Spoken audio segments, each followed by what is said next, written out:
You're listening live to Rightside Radio with Phil Williams. It's hard to go wrong when you're on the right side. Rightside Radio. Solid, conservative, and just plain right.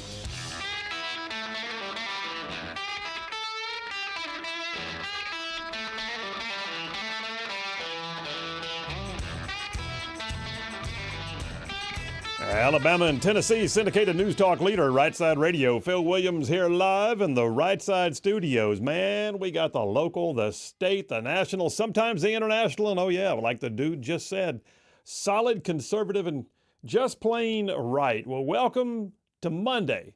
It is Monday. It is Monday all day long. I think sometimes we refer to that as Meatloaf Monday. Hit it, man. I think I'll try the meatloaf sandwich. Do you know what that is?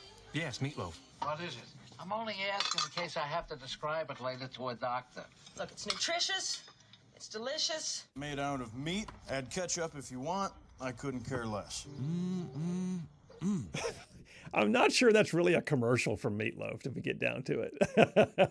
That might talk you out of Yeah, Meatloaf. some people talking about having to go to a doctor after eating meatloaf. In case I have to talk to a doctor. That's my favorite part. Hey, I'm willing to go see a doctor if I have to eat meatloaf. I'm cool with that. Listen, it's good food. It's a price I'm willing to pay. And that is JP on the board, by the way. How you doing, buddy? I'm good. How are you? Good. How was your weekend? It was good. Chill and sports filled per usual. Chill and sports filled. Also cleaning the apartment for a good chunk of my Sunday. So. Well, that's because you're a single man, and there's no telling how bad it was. Dirty socks everywhere, just madness. I can usually tell when I walk around, and I'm like, this place is just getting gross. All right, hey, we got a great show lined up for you. I mean, like lots of stuff, right? So at 2:30, coming up almost right away, interview with U.S. Senator Tommy Tuberville. We're going to catch him while he's got the opportunity. So I'm going to jump back from that break after the monologue. And 2:30, Senator Tommy Tuberville. Stand by for that one. And then at 4 o'clock today, my friend Becky Garrettson, the executive director from the Eagle Forum, she'll be on giving us an update. You remember that conversation we had with Kent Davis, who is the former director of the Alabama Department of Veterans Affairs? Well, we're going to talk to her about the bill that suddenly seems to be gaining some speed through the legislature to retool the ADVA. We'll talk to that Becky Garrettson at 4 o'clock. And then I got a triple dipper just filled up with stuff. So hit it, man. The Triple Dipper. 3 stories you've got to know. That's right, the Triple Dipper, 3 stories, 3 themes, if you will, that you got to know as we run today's show. First out the gate, right-sizing government. Oh, man, are the liberals having a come apart now? How dare you do away with jobs? Well, it's not really like a heartless thing. It's called right-sizing. That's where we are right now. But they can't handle that. Never mind the fact that they destroyed jobs with the Keystone Pipeline, destroyed jobs with the Green New Deal, destroyed jobs with the COVID firings, oh yeah, it's all the same, but yet it's not, right? We're going to talk about it. Right-sizing government, number 1 on the Triple Dipper. Number 2, it is broken, let's fix it. I got a few examples, and they happen to all be in Alabama for the most part. Listen, don't ever stop and think that because we live in Alabama, we don't see the same kind of junk around here. Yeah, bro, you do. So number 2 on the Triple Dipper is called It's Broken, Let's Fix It. And then number 3, in the conjunction with that conversation we had with Becky Garrettson from the Eagle Forum, I'm calling that one just Vets for Vets. Because what we're seeing right now is that veterans are being given less of a say in what happens with their Veterans Administration. How do we feel about that? As a veteran, I'll give you my thoughts on it. Vets for Vets, that's number 3 on the Triple Dipper. All right, well, let me jump on into the Right Side Way opening monologue, and I'll remind you guys that attorney Stan McDonald, partner at the law firm of Wilmer and Lee up in Huntsville. Stan McDonald, he's a 30-year veteran of the practice of law, and he is the daily sponsor of the Right Side Way monologue. So I'll tell you more about Stan McDonald here in a few minutes. All right, so this past weekend, the annual CPAC conference, it concluded in D.C. with epic gatherings of conservatives and all-star ensembles of conservative policy warriors giving speeches. I mean, y'all, folks like Charlie Kirk, Dan Bongino, Ben Shapiro, Tom Homan, Vivek Ramaswamy, Vice President J.D. Vance, and so many more. All of it culminating with a speech by President Trump. I've already decided, by the way, that Right Side is going to be there next year. We will. And it was a celebration event at CPAC. It was a victory lap of sorts. In the wake of the November elections, the conservative right in America is just enjoying the fruits of their labors and the spoils of their victory. We are watching as government is right-sized and military is strengthened and waste, fraud, and abuse are revealed. Prisoners are freed, common sense restored. Was CPAC a pep rally? You bet it was. And the truth is, it looked like they were all having fun. I mean, for crying out loud, Elon Musk is on stage running around swinging a custom-made chainsaw given to him by Argentinian President Javier Milei. Afuera! Oh, WWF SmackDown event has less going on than CPAC did. But did you also know that just down the road, at nearly the same time, was the counter pep rally? Have you heard that? The counter pep rally. A gathering of sore losers and ne'er-do-wells and sycophants of the lamestream media who needed to have one last gasp. The grim reapers of politics, mostly leftover never-Trumpers and white guys for Harris. They called it the Principles First Summit. They really did. They met. They called it the Principles First Summit. They also called it the Anti-CPAC Conference. Great sulking minds like Bill Kristol and George Conway and Adam Kinzinger and Mark Cuban and Chris Christie and John Bolton. Wow. They even brought in 2 of the former Capitol police officers who made their claim to fame by being there on January 6th. Man, that's not a conference. That's just one big cry room. That's all that is, one big cry room filled with pasty losers who are triggered by Trump's very existence. I predict the mood was not quite the match for the jubilation down the street at CPAC. The bottom line, though, is they just don't get it. You see, if Americans wanted their version of elitist moderation and establishment government, we would have voted for Nikki Haley. But we didn't. And it's not sitting well with entrenched believers of the Uniparty. The bottom line is they just don't get it. They don't get that the will of the people has spoken. And if they want that change, then they will have their chance a few years from now to challenge the current leadership to bring in their own, and we'll see where the chips fall. But for now, they pout. They pout. A full conference of griping and stories about what could have been. A gathering of regrets. A plotting and scheming of how to take it all back. But look, here's the thing though, y'all.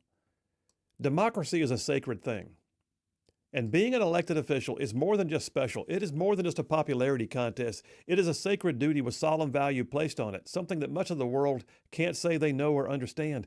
And the enigma here, that those who just don't get it, don't get, is that we know that on the conservative right. We do value it. They even named their conference, what, Principles Matter? I mean, for the crying out loud, like you don't think we know that?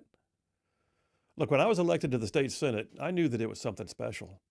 I took it serious, but then came the day soon after I won the election that I made my first trip to the Alabama State House. I rode the elevator to the 7th floor. I went out on the floor of the state Senate, and I found a desk with my nameplate already on it. And it hit me that I was in a place to do business that affected millions of lives, and I was humbled by it, even a little bit overcome by it for a bit. I was struck by the formality of the proceedings, using parliamentary procedure and following the rules of the Senate. Certain things had to be said at certain times and under certain conditions in order to promote the good order of the body and ensure the records of the Senate were kept intact. And I was proud to be a part of it. One day, several years into my time, by the way, in Montgomery, I was walking back from lunch with my friend and colleague, Senator Greg Reed, who until recently was the Senate pro tem. And as Greg and I crossed the parking lot, I looked over and I saw the state capitol with its white dome shining in the sun. And I had this sense of being a part of something bigger than me. And I told Greg, I hope I never get used to this, because the day I get used to it, it's time to go. But then came several months between my second election and the start of the next session when the Senate chamber was renovated. See, the Senate chamber had been tired and battered. All the desks were made out of chipped Formica-covered plywood that had been in place for decades. It was awful. The carpet was covered in stains. There was mold growing in the corners of the room left over from the days when they used to smoke on the Senate floor. Senator Del Marsh, as the pro tem, he took it upon himself to orchestrate the renovation of the Senate chamber while we were there. He used prison labor, carpenters, to make all the desks. He replaced all the worn-out chairs, he cleaned out the mold, he painted the walls, and he laid a classic blue patterned carpet. And just before I went to see it for the first time, I asked him if he was satisfied with it.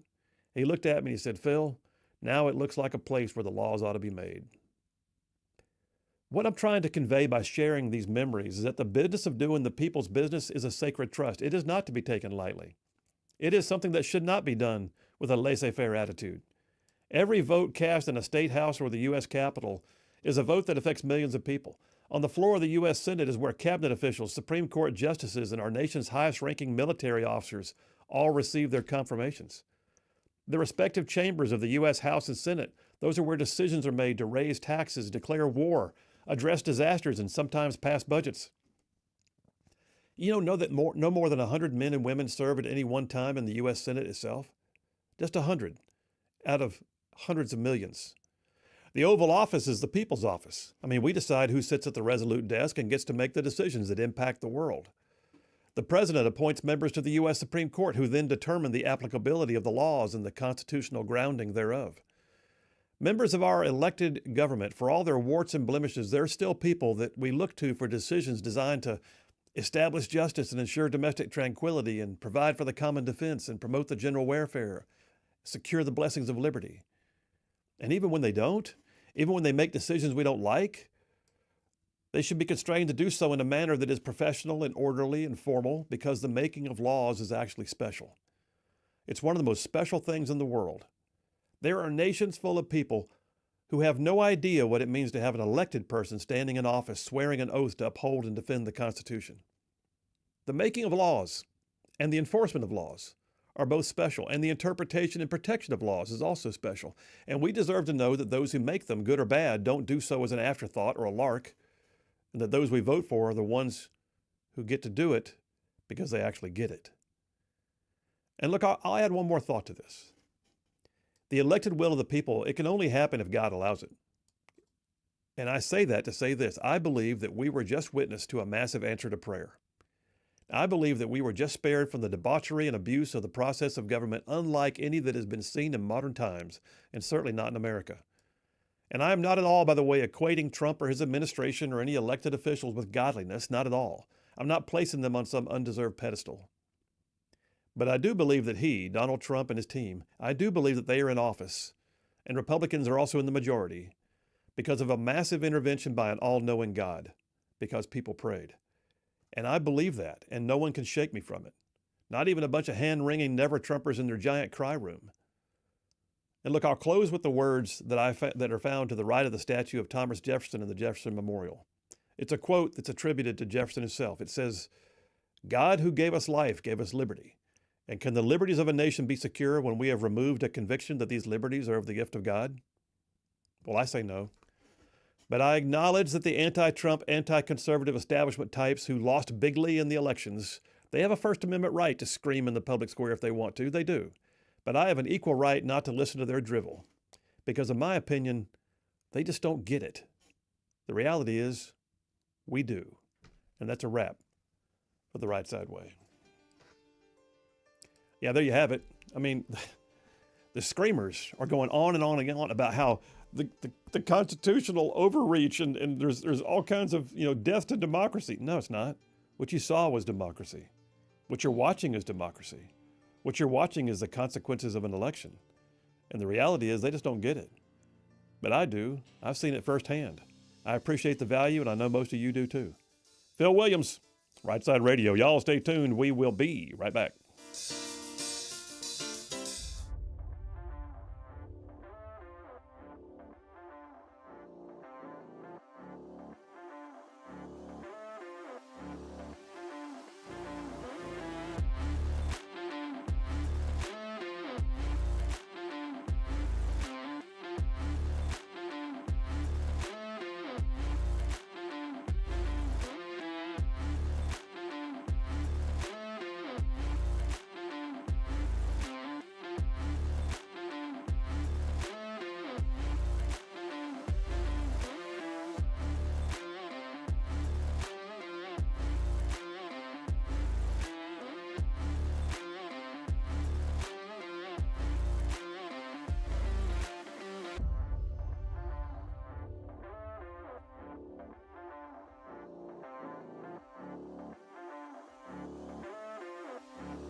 And we are back. Phil Williams, Rightside Radio. Solid conservative, just plain right. Saving the world one soundbite at a time.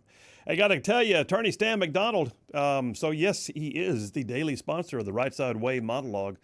Stan McDonald, y'all, I know the guy personally. I think the world of him, and I'm going to tell you right now, yes, he's a partner at the law firm of Wilmer and Lee. Yes, he's been practicing law for 30 years, but yes, he has also been for decades a warrior on things that right side ruffians actually care about, including their politics. So yeah, Attorney Stan McDonald, he has represented his clients in literally thousands of real estate transactions over the years. And listen, he can stand up for you in local, state, or federal courts.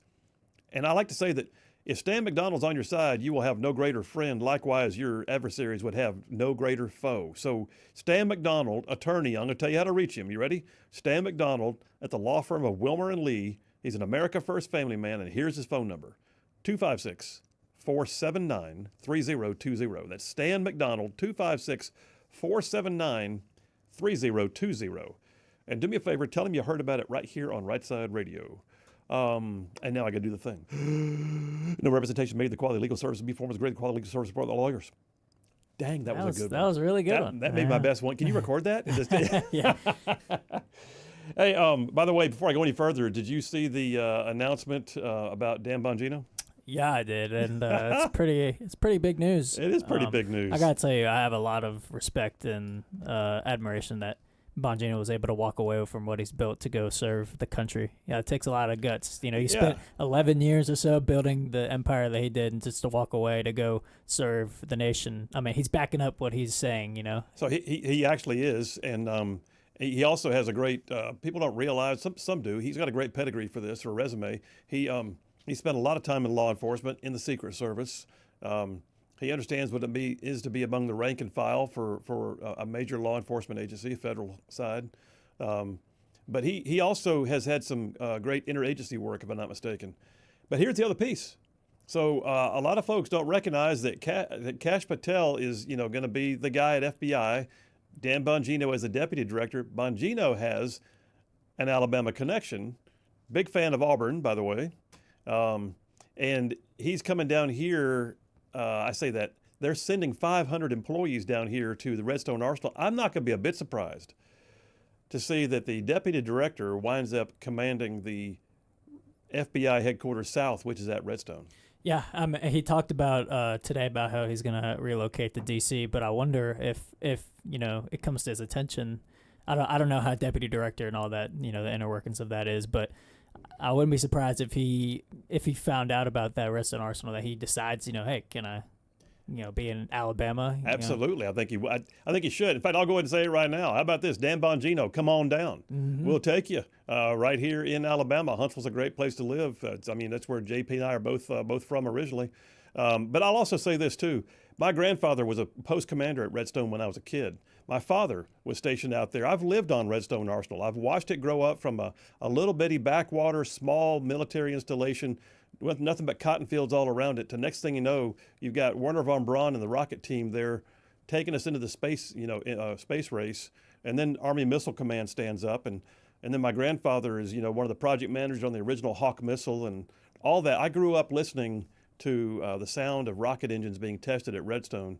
And now to watch, suddenly we may have Space Command and 5,000 employees from the FBI joining the military faction out there already. I'm just saying, that ain't nothing but good. So yeah, big doings right now. Dan Bongino, Deputy Director of the FBI. I'm not going to be a bit surprised to find out he needs a realtor so he can buy a house in Huntsville. What do you think? I think so. That'd be pretty awesome. I think it is. Let's get her done. All right, Phil Williams, Right Side Radio. Y'all stay tuned. We will be right back.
Hey, all you right side ruffians out there, you are listening to Right Side Radio, solid conservative, just plain right.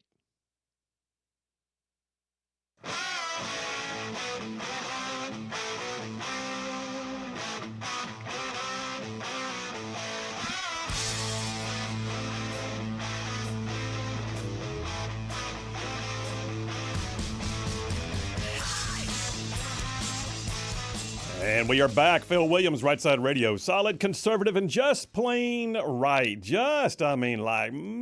Covering down on some major ground across the southeast U.S. of A. I'm talking about this show. Goes like from Huntsville back over to Chattanooga, from Tuscaloosa back over to Gadsden, all the way down to that pretty little town on the plains called Auburn. And yeah, even big old patches of Georgia and Mississippi thrown in just for good measure.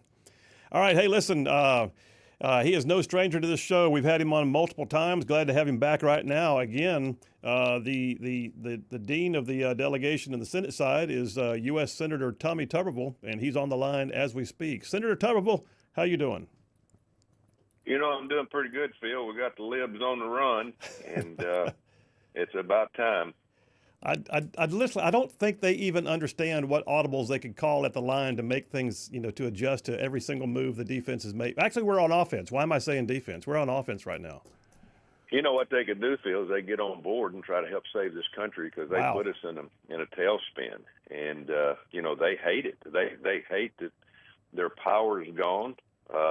They're not stupid. They understand the only way they can get any control is to convince about 50, 60 million people, in which they've done in the last 4 years, that they can do it, and they can do it the right way. But I'll tell you, President Trump has got his hands full. You and I have talked about that, but he is slowly working through it, and I don't know how he does it, because he's got 2 wars going. He's got inflation. He's trying to hire all of his coaching staff, and then he's got all these idiots in Europe that are just absolutely lost their minds. But end of the day, he's going to get us back going again. Well, I'll be honest with you, Coach. Right now, I'd say we're going a whole lot better than we were about 2 months ago. It's still amazing how much has happened in just 30 days. It really is. And the good thing about it, President Trump, is that he's a workaholic. He sleeps a couple hours a night.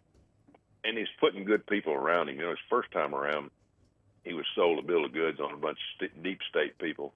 He didn't really understand the landscape. Now he does, and he knows who to trust, not to trust, and he knows that the media is not going to be on his side whatsoever. So he just like a bull in a china closet. He's just going forward, and anything he does is right, because everything has been just pretty much totally destroyed. So he's going to put it back piece by piece, and I'm looking forward to helping him put it back. Well, you have been helping him, because Senate confirmations for his appointees are going pretty solid. I mean, he's getting his cabinet in place almost at record clip by comparison to previous administrations, including his own. And let me ask you about one of those. So Kash Patel is in there now as the director of the FBI, and then, oh, by the way, Dan Bongino last night, we get the word, is looking at being deputy director. And I'm just wondering, I mean, he's got a connection to Auburn. You know these guys. You think Dan Bongino is going to buy a house in Huntsville and move to Redstone Arsenal? They might all move there. Cash told me last week that he was going to move up to 1,000 in the first month to Redstone. And so I think he's already sent out 500 letters and said, we'll meet you in Redstone Arsenal. Got a nice, pretty building down there we're going to move you into.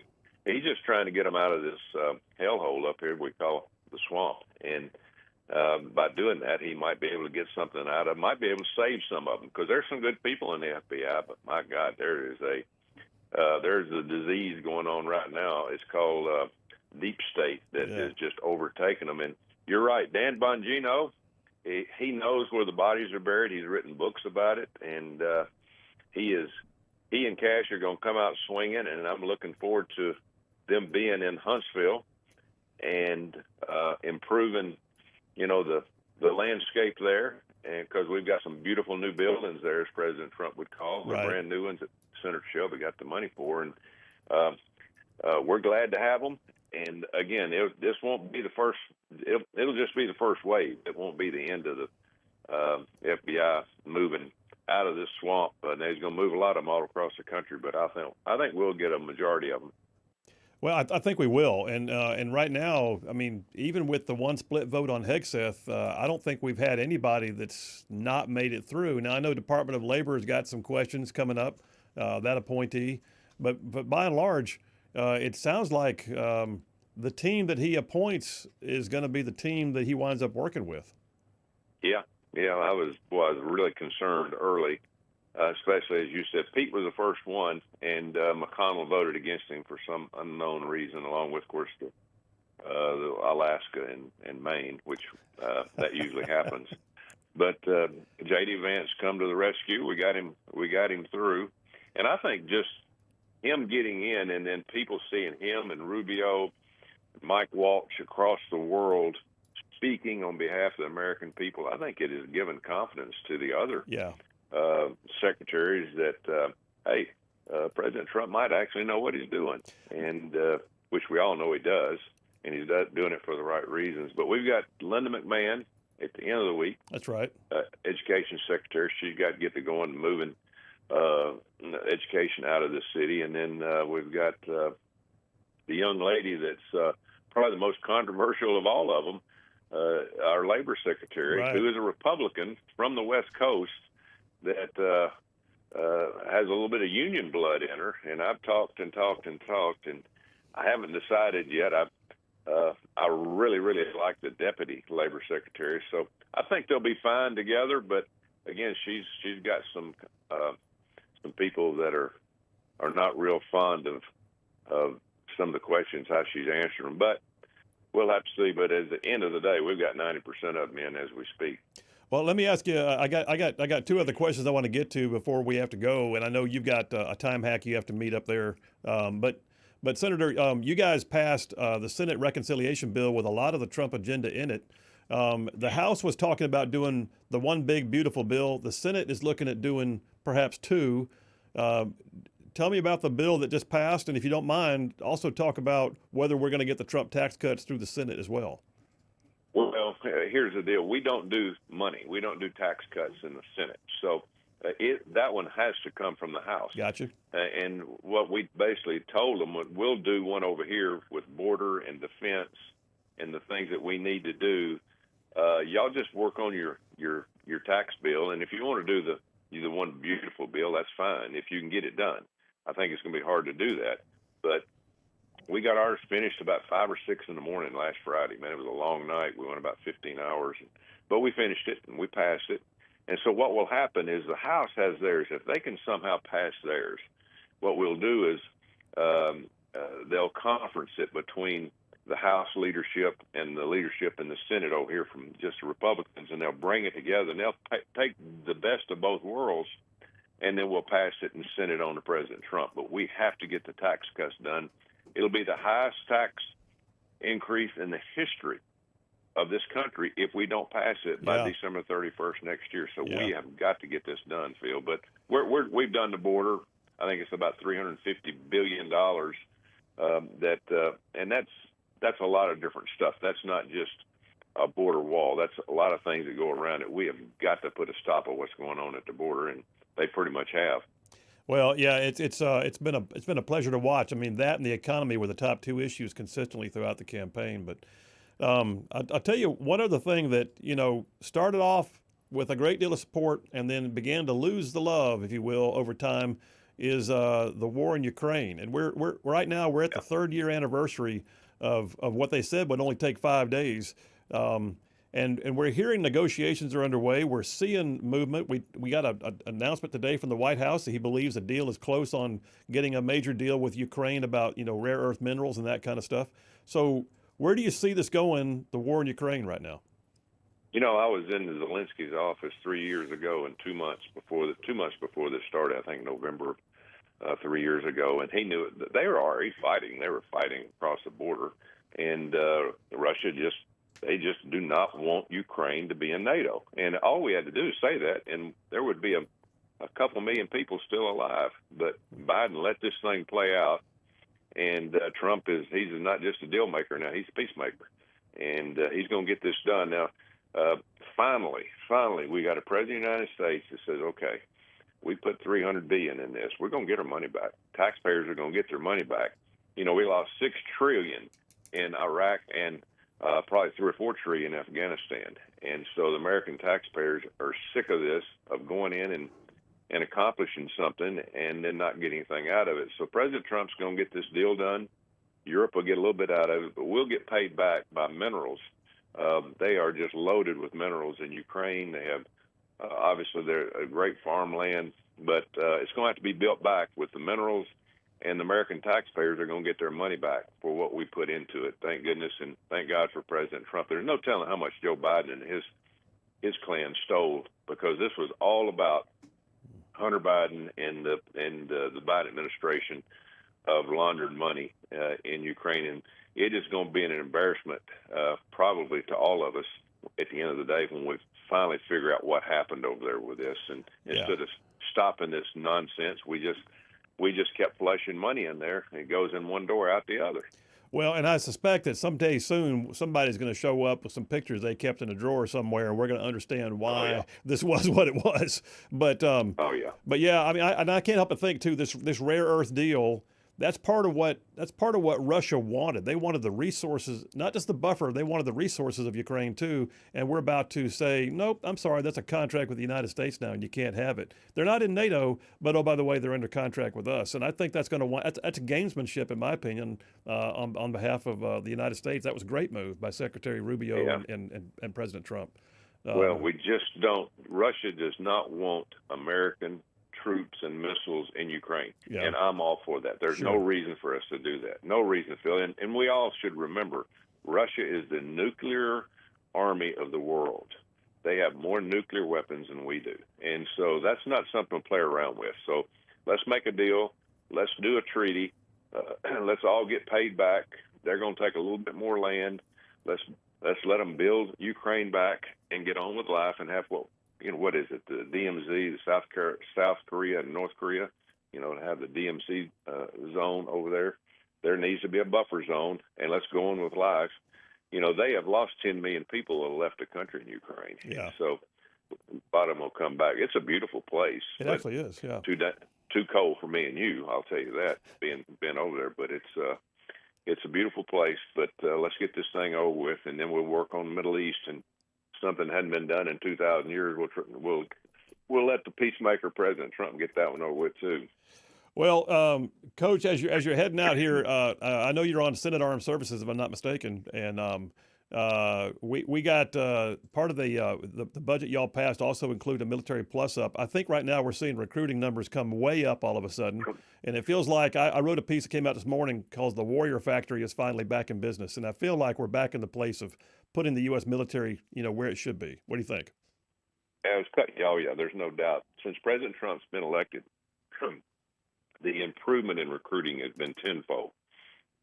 And kids want to fight. They don't want to fight. They want to protect our country. So at the end of the day, that's what's happening.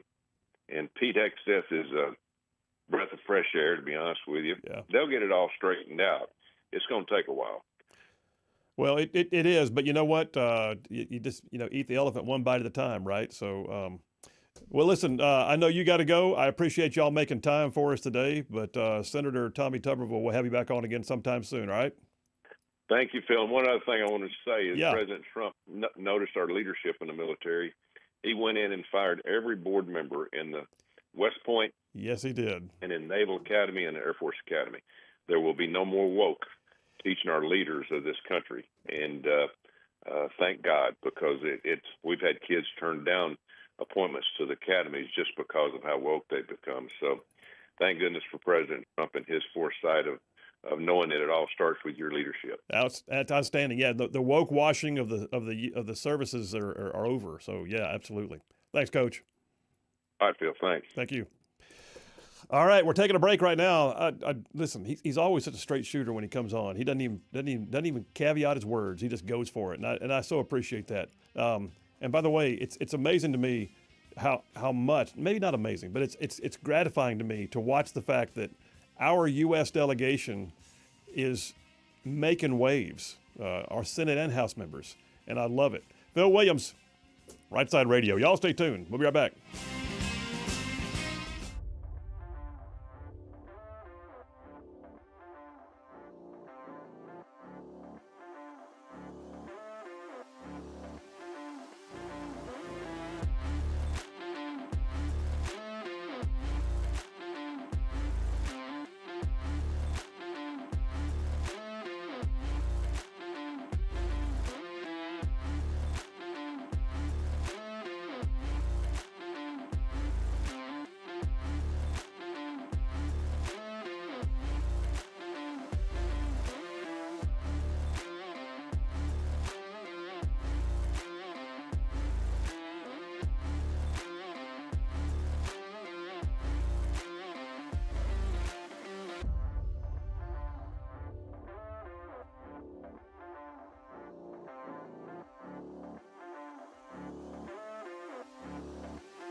And we are back. Phil Williams, Rightside Radio. Solid conservative and just plain right. Well, listen, I don't know what's going on with our Huntsville station, and we apologize. That is not us. That is the station itself. We have a separate studio where we just send them the show as we go. But so those of y'all that are texting us right now and telling us that the sound is not coming through the way you want it to or whatever else, some of these are actually a few minutes old, so we don't know. But if you got an update and you say, hey, you're back on the air, please send that.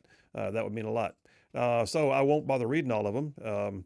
But yeah, some people are saying it's in and out. Some people are saying they didn't get to hear much of the interview. So I apologize for all of that. By the way, if you weren't able to catch the interview, it's about to be up on Phil's Twitter page. So Yeah. it'll be up on there if you guys want to go check it out, and on our podcast as well. Thank you for that, JP. Absolutely. Yeah, JP's a wonder when it comes to the tech here. So he's just already clipped the actual live stream of the interview, and he's going to post it right away to social media for those of y'all that missed it. Because Coach had a few things to say, like he usually does, to include. Some press reports say 500 are, thanks, Mike. By the way, Mike from Harvard saying our sound's back on. Good. Some folks are saying that we're looking at, 500 employees coming here from the, but Senator Tuberville just said 1,000 employees coming back on. So whoop, whoop. That's just saying. Scott from Athens giving me the WVNN out of Huntsville is danger close out of my speakers, loud and clear. Good to hear. Thanks all of y'all. I think we're back on. Sounds good. I appreciate it. That includes all of y'all. Mike from Florence, Shane from Lacey Springs. We got a great audience that keeps us track of what's going on. Ed P. from Huntsville says, with regards to those transplants coming from D.C., he said, I am willing to welcome all the D.C. transplants as long as they don't bring any swamp fever with them. Yeah. Listen, you know what? Here's the other thing, too. I would bet that this is a twofold issue. Number one is you're going to have people who don't want to relocate, and they're going to drop their papers, and we probably need them to. So they're not being fired. They're going to choose to retire because they don't want to move, and that's their life choice. I applaud that. But what it also means is then Kash Patel is not going to have to worry about mass firings or reduction in force. He's going to have some measure of attrition that will come from people who don't want to move after being relocated. And oh, by the way, people in federal service, they always have to relocate. In the military, right? It's just part of the game. It's part of what you do. It's time to PCS move. Well, what they're saying right now is we're relocating some of the central services to non-centralized facilities. And by the way, all y'all know what a great place to move to. Huntsville, Alabama is absolutely gorgeous. And some of those folks who live in D.C. are going to come down here and go, okay, why didn't I know about this before? Because you didn't get outside your bubble. That's why. John the Navy Corpsman says, just to give you an update, they still have the rocket engine test fires in the middle of the night. Yeah, I know. He says, sometimes at my age, I get up and try to get to my GQ station, the aft battle dressing station of the frigate I was on, USS Valdez, FF 1096. Then I take a sip of Navy coffee and park my butt back in the chair. John the Navy Corpsman, thank you for your service, man. And yes, I can still feel the rumblings occasionally, but as a kid, it was all the time. Gray Falcon from Ardmore says, hey, Phil, need to update your promos. Add Northwest Georgia. I do. I say it every time. I say big old patches of Georgia every time I come back on at the half hour. So thank you, Gray Falcon. Missy from Faultville about the monologue says, amen, Brother Phil. My prayers were answered. Thank you, Missy. Allie from Athens says, let us continue to be resolute regarding seeking God as to who sits behind the resolute. I like it. I like the play on words. All right, listen, we got a whole bunch of folks blaming Dale Jackson right now for our sound being off. That's cool. And then John from Huntsville saying off the bench ought to take Dan Bongino's spot. Hey, Phil Williams, Rightside Radio. Y'all stay tuned. We'll be right back.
You're listening live to Rightside Radio with Phil Williams. It's hard to go wrong when you're on the right side. Rightside Radio. Solid, conservative, and just plain right.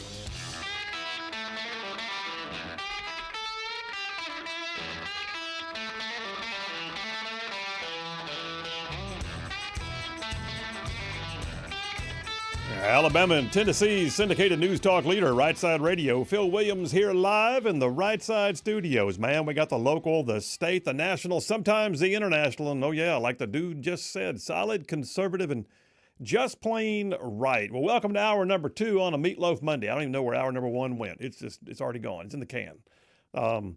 Speaking of in the can, JP actually takes the show every single day and podcasts it. It's in the can for you every day. If you miss something, you can always go back and get it. And then a lot of y'all are watching on live stream right now, and we certainly appreciate that. In fact, Roxanne from Harvest has texted in saying she's watching on Rumble. Everything's working great over there. So, and then Thomas from Athens says they need your technical wizardry back over there at WVNN, JP. Just saying. Oh, bless them. Yeah. Anyway, we're back on the air in WVNN, apparently. By the way, I'll tell you this. I spoke to the general manager at both Auburn and Chattanooga, the 2 newest stations that we added, both of which said they've gotten great response. And then I got a text last night from somebody who said their parents live in Auburn, listen to the show down there, and said they're not even big talk radio fans and they love your show. So that's just very cool. That's God's blessing us to expand. That's exactly awesome. Right. That's exactly right. All right, let's jump into this topic here. Dipper number 1, which technically follows some of what I talked about with Senator Tuberville. But the right sizing of government, and by the way, that is the term. The term is not, downsizing or firing people or anything. No, we're talking about the right sizing of government because government is bloated. And when government is bloated, at some point, it gets to a point that it has to right-size itself in order to get back into equilibrium because there's only so much that the taxpayers can fund. And then when the return on the investment to the taxpayers begins to be depleted to the point that there's no longer a return on investment, so to speak, then just like the business sector, at some point, government has to go, wow, we grew too much. And in this case, President Trump believes we grew too much. And I would agree with that. I mean, here's an example. I got a story from Fox. You may have seen this. Kelly Loeffler. You know what I'm talking about, JP? Did you see the video of Kelly Loeffler walking through the Small Business Administration offices? Yep. Yeah. It was nothing but empty. Nobody there. Mm-mm. Like what? Why is that okay? Short answer, it's not. So Kelly Loeffler used to be a U.S. Senator. Now she's the head of the Small Business Administration appointed by President Trump. She actually toured her own agency. Like, okay, I'm here. Where's everybody? No. Where are? There's nobody there. Just a big, fat, empty room. Bunch of cubicles, nobody in them. And oh, by the way, as she filmed it walking around, you take a look and you realize ain't nobody been there in a while. There's nobody's personal effects, no pictures of their kids, nothing. It's like empty cubicles. And there's no telling how much we've been paying as a government for that office building, as it sits there doing nothing while everybody allegedly works from home. Now, I am of the firm belief that you can get something done at home once in a while. And telework, it has its place. It is not every day. There's a lot to be said about the accountability that comes from actually coming in to a studio, to an office, to a place of business, and being present and looking somebody in the eye. It brings more accountability. It brings a greater work ethic. It brings a higher level of professionalism because you actually have to get up in the morning, make your bed, brush your tooth, put on something professional, and actually get to work on time, as opposed to rolling out with bedhead and sitting there in your flannel pants doing a Teams meeting and talking about things that you have to stop talking about because you're about to get into confidential or classified information. So Kelly Loeffler, she just said, okay, this is going to stop. And it is. She says, it's my second day here at the SBA. I could not be more excited, so I thought I'd take a walk. And what I found is exactly what's been said. 90% of our employees working from home, and that ends on Monday. So today was the return to work day. Huh. How about that? Return to work day. Now, I guarantee you, if we said there will be no paycheck unless you return to work, we would suddenly have a mass influx of bodies, the public transportation would be full again, and oh, by the way, everybody would be showing up on time. Well, guess what? They actually did that. Daily Wire, Dateline yesterday. Elon Musk, overseeing the Trump administration's Department of Government Efficiency, DOGE, took aim at Democrats in Congress when he revealed that federal employees would receive an email requesting they explain what they got done in the past week. So if you haven't heard it, which I'd be surprised if you didn't, but the story is that apparently the email went out. Some say it's an overreach. I say it's not.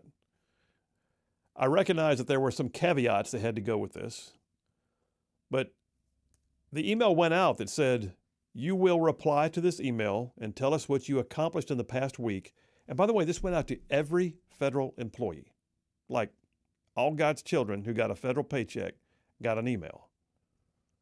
And some are saying, how dare they ask what they did last week? How dare they not ask what they did last week? You mean somebody doesn't know? You mean there's already there's people that don't want to tell us? Well, the only ones who don't have to tell us are the people doing classified work. So you did have a few that got redirected. Okay, hey. If you're working classified files, if you're working on sensitive issues, or it deals with personnel matters that have private information, you can't say that in the email. Everybody else, hey, if you got an email, you should answer the email. How long will that take? JP, how long would it take, do you think, to do an email that says, this last week I did blah, blah, blah? It shouldn't take long if you're actually doing work. Yeah, you know? Like you can actually remember what you did. Mm-hmm. You don't have to make something up. You're not running it through Grok trying to tell you what you did. Yeah. Which, by the way, happened. I know. I saw Elon tweet something about, he typed in Grok, like, tell me how to tell my employer I'm doing something when I'm actually not. And it gave it a list of 5, stuff. The 5 things that could not otherwise be independently confirmed. In other words, verified, no one can argue with me if I say I did these things. Yeah. I think, obviously not the entire government shouldn't be operated like a private organization or company. Sure. But there's obviously parts like this that, your monologue last week, we were talking about we deserve better from government. The only way to do that is to actually get on them and make them do work sometimes. So instead of just letting them, do whatever, and the bureaucrats and all that can just sit back and just hold a position without doing much, it's like that's not going to cut it. JP, do you listen to my monologues? I did, yeah. I mean, I sit right here when you do them, so. No, you're right. You're absolutely right. And this shouldn't be rocket science. And if a guy who runs SpaceX, Tesla, and all those successful companies, I think he knows a thing or two about what it takes to get stuff done. Well, here's the thing, too. He said this. He said, part of the waste, fraud, and abuse we believe we're uncovering is that there are any number of people collecting paychecks, or paychecks being collected in their name, or people who have quit on the job and they're doing other jobs. This happens. They're doing other jobs and still collecting their federal paycheck. They're gaming the system by pretending they're at work when they're really not. And so if they're not checking their emails, they won't know they got this directive. And they won't realize, oh, crap, I better say something. And if that happens, they should be put on administrative leave while we figure out whether they're even needed anymore. And oh, by the way, if we find out that they were literally moonlighting during daylight hours. Listen, I know a guy who was a defense contractor, and he was remote working during COVID. And they could see, because they have remote login capabilities on his systems, they could see that he was actually not doing the work he was billing his client for. And he got fired, and he should. I know another guy who, I know a bunch of bad guys, but I knew another guy who they could see he was streaming a video while he had his government systems open. Now, his excuse was streaming the video kept my computer from locking up. And that's why it was streaming down in the corner. Okay. Sure. Then again, maybe your government software was down in the corner and you were watching the movie. All said and done, that kind of accountability, that should be expected. Mm-hmm. But what we don't think is happening is that level of accountability to much of the federal workforce that has not been required to show up for work for years. They just got a free pass. Now, the private sector during COVID, what did we do? We took it on the chin. Mm-hmm. The private sector took it on the chin. People lost their businesses. People lost their jobs. And then you even had some in government service who lost their jobs because they didn't get the COVID shot, and all that to say, Musk's email is not near as scary as they make it out to be, but it is exposing a side of bureaucracy that does not want accountability. That's the important point. This email literally just brought to bear the fact that, guess what? You have a boss. And that boss says, hey, all I need is a simple email. It'll show me you're still alive and you're doing something. Tell me what it was you did. I doubt very seriously that they're going to chase you down and say, you only said 2 things, we wanted 3. They're not going to do that. They're looking to see who's actually going to respond, first of all. And then secondly, did you mention anything gainful? And then one day, if they decide to double check, they'll have the email where you said you did this and they'll go back and see whether you did that. But right now, the main thing is answer the freaking email. This is not hard. In fact, the private sector, we have to do that kind of stuff all of the time. And guess what? The vast majority of government does not have tenure. And I don't want anybody to lose their job. I'm sorry if that, I'm not trying to sound heartless. What I'm trying to say is this. The government employees are not tenured elitists. They should not be given special privileges. They should not be allowed to avoid the appearance of propriety and professionalism that the rest of the world has to. Lawyers have to show up in court wearing a coat and tie. It ain't hard. People have to show up at the plant on time and clock in or they lose their shift. Taxi drivers, they don't get paid unless they pick you up at the spot and take you from point A to point B. We should expect no less from the people who receive a check based on our tax dollars. Just answer the freaking email. All right, we got more on this stuff. Right-sizing government. I got all kinds of thoughts. Phil Williams, Rightside Radio. Y'all stay tuned. We'll be right back.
And we are back. Phil Williams, Rightside Radio. Solid, conservative, and just plain right.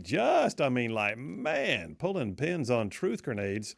Hey, by the way, JP, being the guy that he is, has already posted the interview with Senator Tuberville on X. Where all is it at? My X account or where? So it's on your Twitter account, and the podcast is up on Spotify or Apple Music, whatever the interview is posted on there as well. I think I'll check it out. Wow, you are the man.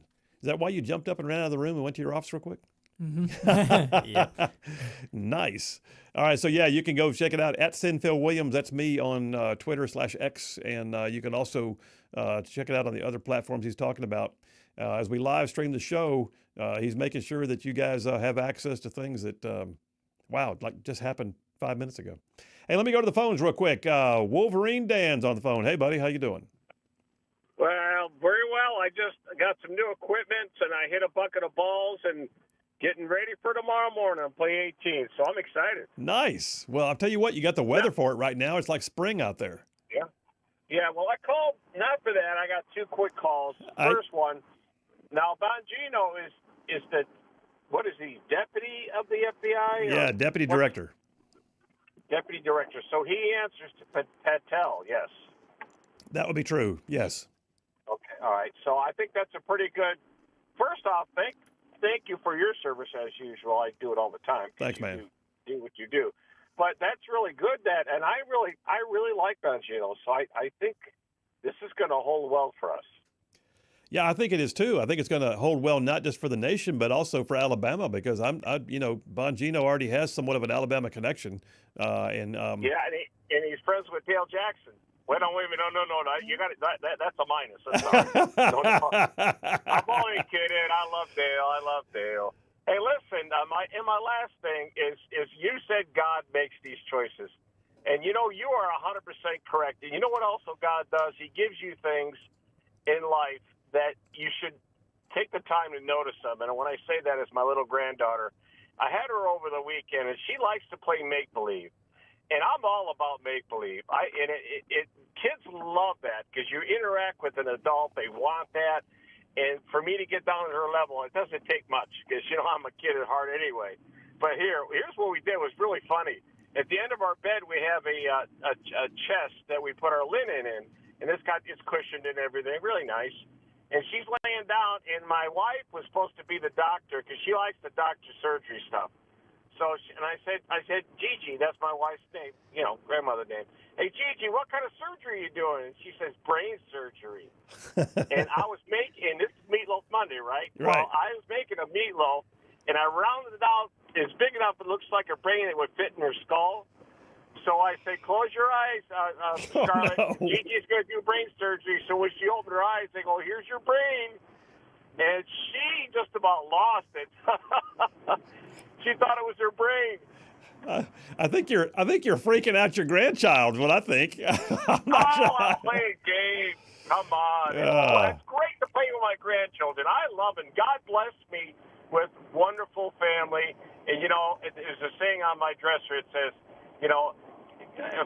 a wonderful family is just an early heaven. That's good stuff, man. That's great stuff. All right. Wolverine Dan, as always, brother, appreciate you. All right, let me get some text message here real quick. Carol from Athens texts in and says, I don't understand why everything has to come to Huntsville, Alabama. Why can't they just spread the wealth to other areas in Alabama with the infrastructure and require government employees to come back into work that just don't have the infrastructure to support that? Well, Carol, because, first of all, I think some will. I think you're going to wind up seeing some of North Alabama, it'll fan out. Some of the supporting elements will come from, surrounding communities, Decatur, Athens, down, all the way out to Harvest. I mean, there's going to be housing, there's going to be, ancillary services, but I think you're going to see other parts of the state that are going to pick up too, because once this happens, then there's going to be new training that takes place at Anniston Army Depot and new things that go on down in Mobile at the Port Authority. And so I do believe you're going to see some tangential effects. Once you see one part of the state spark, it does nothing but good things to the rest of the state. Now, it won't. I'd love to see it. We're in Gadsden right now. Gadsden desperately needs some new blood when it comes to major employment, but we're not there yet. I think something's coming, but we're not there yet. Allie from Athens says, I hardly ever text 2 times in a show in the same day, but for crying out loud, those of us who've been in the classroom had to submit lesson plans. In combat, you had after-action reports. What's the big deal? This is the most low-level request for some measure of accountability that a person could have to face, and we are paying their paycheck. Allie, you just said it. Thank you very much. Perfectly done. John C. from Madison says, a number of federal government employees, do you think they're elite? Many think they are accorded special privileges. Well, that's what we need to get away from, is this patronage class. Jeremy from Madison says, somebody give me the Doge reply-only email address so I can tell him what I did last week. Maybe I can get a better job. And then Mike from Florence says, on your bump music, if you keep switching between Boston and Aerosmith, you ought to at least play the whole song. Classic. Classic rock. Phil Williams, Right Side Radio. Y'all stay tuned. We'll be right back.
Hey, all you Rightside ruffians out there, you are listening to Rightside Radio, solid conservative, just plain right.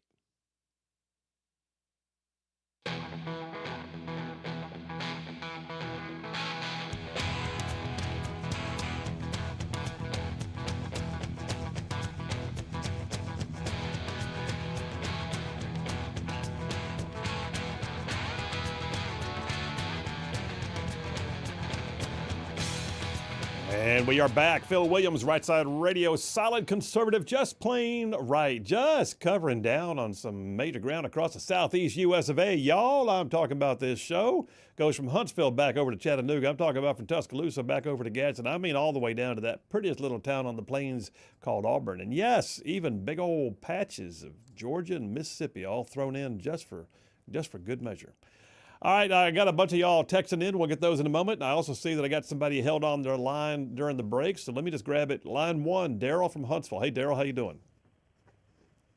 Hey, Carl, how are you? I'm good, sir. I'm good. The news is almost like Christmas anymore. Every morning or every night, you're getting some kind of new present to open up in the news. Anyway, I have a couple of questions. One kind of dovetails into the other. You have Kash Patel, so I've heard that's probably going to be made interim director of ATF. Right. They bring on Bongino. Both are very dynamic, in-the-know individuals. Could this be the beginning works of a merger between ATF and FBI? You know that would save a lot of money. Make ATF the regulatory agency that it, I guess, with firearms and everything else, that it was meant to be. The other question, more local, I heard something in the news about some Democrat politician trying to put a bill forward that would allow a third party to make a statement of this person is a danger to himself or whatever without a hearing for a gun grab, and then you would have to go to court. They would get your guns. Then you would have to go to court and prove the fact that, no, I'm not a danger to society. So those are two things that I just kind of bubbled up and thought about and wanted your opinion Thanks, Daryl. And by the way, those aren't really on the topics that I'm on right now, but I'll touch on them since you asked them. And Daryl, thanks for the call. Go ahead and hang up, and I'll talk for a second and appreciate you. We'll try and stay on topic most of the time, but I will address those because the ATF thing, it does potentially go to the streamlining, the right sizing of government that I'm talking about right now. If you have not heard, and Daryl just mentioned it, the ATF is without a director right now. The previous director resigned or was let go, I can't recall. But I do know this, Kash Patel, who has now been confirmed as the director of the FBI, has been tapped as also the acting interim director of the ATF. That occurred to me too. I mean, I thought, are they looking at a merger here? Here's what you got to watch. I don't know for a fact, but I believe that both of those agencies are creatures of statute, meaning they were legislatively created by Congress. And so the executive branch cannot just merely do away with something that is a creature of statute. If there was something that was generated by an executive order, like for instance, USAID was originally created by executive order. Now, if I'm not mistaken, I think the Department of Education was originally created by executive order. Then they can be undone by executive order. Now, is there a game? Is there a game on kind of attitude to streamline government? Certainly. And are we looking at whether ATF and FBI have overlapping missions and one could become a subset of the other? Certainly. I mean, how many years have we seen the Marine Corps being absolutely an independent and yet really not independent branch of the Navy, right? It works. You can have your own culture. You can have your own mission set. You can have your own pieces, parts, and still be considered a subset of another organization. So to answer your question, I don't know. I'm not privy to those conversations. I could see it happening. As for the other thing, what you're talking about is called a red flag law. You watch out for those. Liberal states love them right now. Not in Alabama. We're not going to have red flag laws at this time, but always keep your eyes open. But some are passing local and state laws that are called red flag laws, meaning somebody saw you as having a problem, decided they needed to report you because they didn't think that you were safe and that you might be a danger to yourself or others, and that's all it took. And then the police could seize your weapons just in case, because you were a red flag on the record. So red flag laws are an absolute violation of constitutional liberties. And some say, we're about making the streets safe. You're not allowed to just pretend that constitutional liberties don't exist. All right? You have to work within the boundaries of the law. Always err on the side of liberty. All right, let me jump back in. Going back to the topic of right-sizing government, let me tell you about a couple things that also happened. And I'll try and wrap this thing up here pretty soon. But the whole thing about the email going out saying, please respond. I mean, I looked at, there was one post a while ago of a young female worker in some government office. She didn't say what, but she had time to go on a CNN show and talk about how dastardly this was. How dare she be required to, I mean, I was given an email and I only got 48 hours notice to answer the email. My God, woman, you have set the bar so low. I'm not sure how you do anything productive if that is your measure of what is hard. I mean, I've had to write appellate briefs in less time than that. I've had to knuckle down and get something done. I've had to issue op orders in the military. You get a frago, you just work with what you got and put a whole mission set together. And this federal worker meltdown about, I got an email Saturday afternoon. I was infuriated. I was told I had to explain what I did. I only had 48 hours to respond.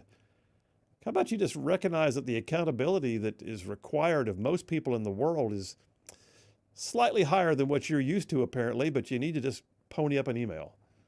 Now, there are those who are already trying to trumpet. This is, oh, look, we're already getting pushed back. Even Trump's own people are pushing back.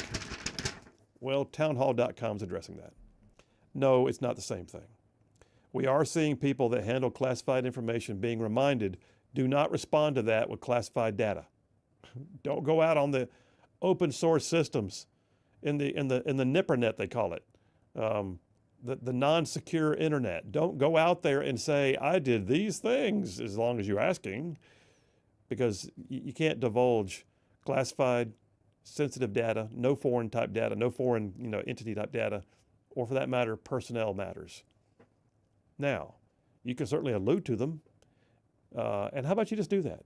How about you just say, I reported for work on so-and-so dates. I did these things. I worked on several projects which are classified, but I'll be glad to explain them at a later date. And oh, by the way, I handle sensitive personnel matters, but I did handle 19 employee complaints and yada, yada, yada. Say it. Just say it. You don't have to name all the secure information. But one of the things that also happened this weekend in terms of right-sizing government is also, in my opinion, about riding the ship of state, if you will, the military. The military. Did you see, JP? The generals began dropping off. Yep. This past weekend. I did see that. I mean, like Friday night, right? And they started at the very top. Chairman of the Joint Chiefs of Staff, General C.Q. Brown. But wait, you can't do that. Why can't they do that? Does anybody know why they can't do that? Last I checked, the commander-in-chief's in charge of the military, and they serve at his pleasure, right? By the way, General C.Q. Brown, no one's taken away from him, well, yet, but no one's taken away from him. In fact, Hegseth as Secretary of Defense, Trump as President of the United States, Commander-in-Chief, they both issued glowing statements about him and said, thank you for your service to the country. The man has served for 41 years. 41 years. Does anybody think he's going to lose his retirement? There was nowhere else for him to go. He'd peaked out. He was at the pinnacle of his profession. There is nowhere left for him to be promoted to. He didn't lose a job. No. He's going to the House with a full retirement that, by the way, that pension's going to be snazzy.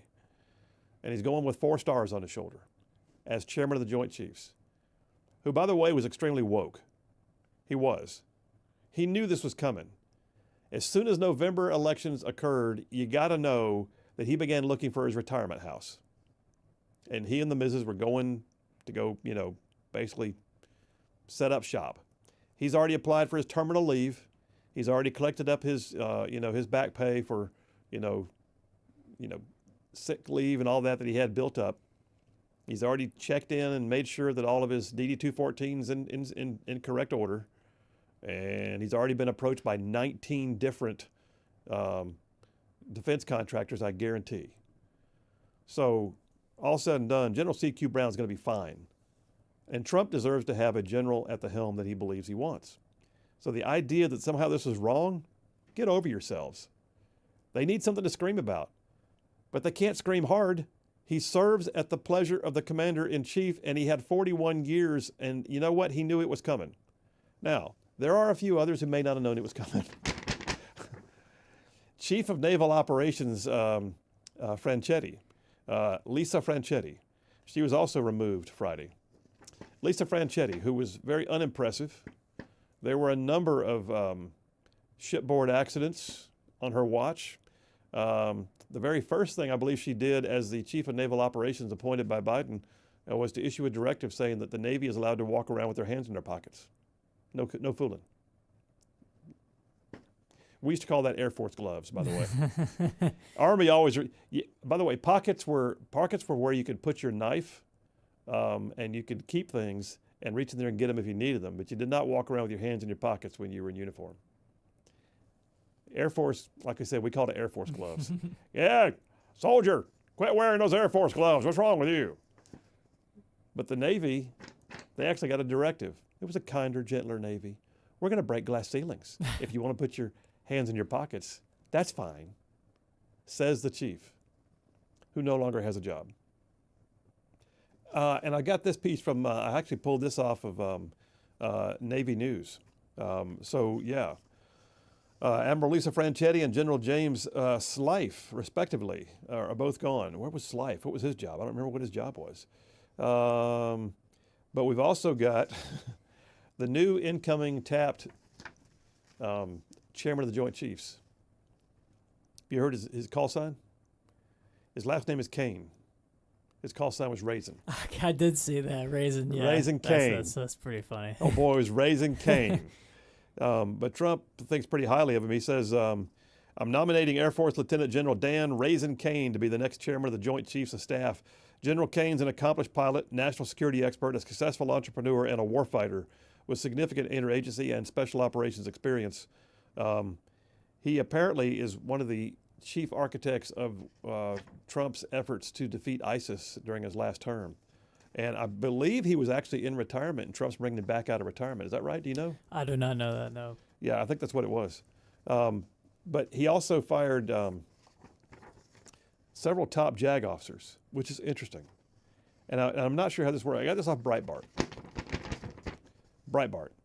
Dateline today. Dateline Sunday. Trump is now requesting nominations for the Chief Judge Advocates General for the Army, Navy, and the Air Force. So basically the top service lawyers got their marching papers. Trump announced his decisions on Truth Social, and I'm trying to find where it said. I know I saw it. Well, we don't know. All we know is they're gone. But you know what this means? They didn't start. I was talking to a young officer not long ago. I was talking to a young officer about what is happening with the potential for, lopping off some of the generals and the admirals, the flag officers. And this particular young officer was saying, I don't know what that's going to do to my career. Does that mean that it's going to be something that will impede my ability for growth? Here's my thought on it. And all you green suitors out there who are listening to the show and people who have family in the military, my opinion is it's going to make the force more ready. It's going to bring in a new mentality, a warfighter, a warrior ethos. So those things, yes. I think it's also going to open the door, if you will, for junior ranks to accelerate or to basically promote up.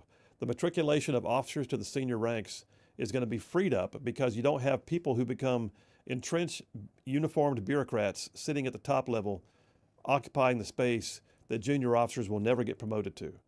Which also means, by the way, you're going to have people who are more contemporary to the ranks coming up into the star level. And that's nothing but good. So I really think it's going to wind up opening things up for our military. Right-sizing government, this is an important deal. Listen, we're going to take a break right now. When we get back, though, I'm going to tell you a personal anecdote about watching the right sizing of government. Because we did it here in Alabama not so long ago. Phil Williams, Rightside Radio. Y'all stay tuned. We're right back.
And we are back. Phil Williams, Rightside Radio. Solid, conservative, and just plain right. Man, making common sense like a superpower. Hey, coming up top of the hour, we'll come back and Becky Garrettson from the Eagle Forum is going to be here. Give us an update on where that bill about the Alabama Department of Veterans Affairs is going. But speaking of Alabama departments, let me just, as I talk about this right sizing of government thing, let me just touch back on something in about 3 or 4 minutes here before we go to the break. So all of y'all know I got elected in 2010 as part of the Republican wave to come into the Alabama State House and take it back from Democrats who had the majority control for 136 straight years. I mean, it was like, good Lord, since Reconstruction. And so I was part of the freshman class of legislators who came in with an intent to do a number of things, one of which was to right-size government. And so we put a number of measures in place. We had hiring freezes. We allowed for some to be capped, and then we had what we called natural attrition. We would not refill spots. We didn't do a big reduction in force, but we began putting things in place. We actually consolidated several departments, which was sparking all kinds of controversy. We did a ton of stuff that I won't go into right now. But one of the things that really struck me was the abuse of what I would call the state government employee system by Democrats. They had plussed up some of the retirements to the point that it was obscene. And I don't regret anybody having a retirement. What I'm saying is they created incentive packages that were built on the union getting their say, that no one in their right mind should have ever given because we couldn't afford it. We were putting $1 billion a year into the retirement to plus it up because the return on investment was not there, and we were mandated to have an 8% return. Who gets an 8% return anywhere in the world? So there was a lot of things that we began trying to deal with and address. But one of the things that really struck me was how many employees we found out that just in the legislature we didn't know were there. What are you talking about, Phil? Well, what I'm talking about is this. The Democrats had assigned themselves, in many cases, special staff that the Republicans didn't even know they had. It was crazy. And then they also began to not take care of business. And when someone rolled off of said special staff working out there in some Democrats' district that nobody could see in Montgomery, and the paycheck was still being issued to them in paper form, believe it or not, it would get mailed back because that person was no longer there. We found an actual, in the pro tem's office, we found a drawer of uncashed paychecks because of I'm talking a lot of paychecks because the staff weren't there, but rather than actually deal with it, they were just like pocketing the paychecks, or putting the paychecks in the drawer. This is madness. One of the stories that really got me was Senate Pro Tem Del Marsh, who walked across the street and found out that he had an extra office he didn't know about in the Capitol building, not in the State House, but in the Capitol. And he was checking it out to see what he's got over there. What is this? And there were several little old ladies. I say little old ladies. They felt like it. They were working in a side office there, and he had to keep kind of cutting through to get to this other office. And he finally one day apologized, and I'm sorry to keep cutting through y'all's office. And they said, we work for you. And he said, I'm sorry. Who are you? There were employees assigned to his office he didn't even know were there. Y'all, there are so many people squirreled away in holes and basements and in offices, even in Montgomery. Right-sizing government is about trying to run it more like a business and recognizing that you can't just always have what you want just because it's dollar signs that are in the pot, because those dollar signs came from a taxpayer. There, I've said my piece. We're going to move on. Coming up next, Becky Garrettson calling in from the Eagle Forum. Y'all stay tuned. We will be right back.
You're listening live to Rightside Radio with Phil Williams. It's hard to go wrong when you're on the right side.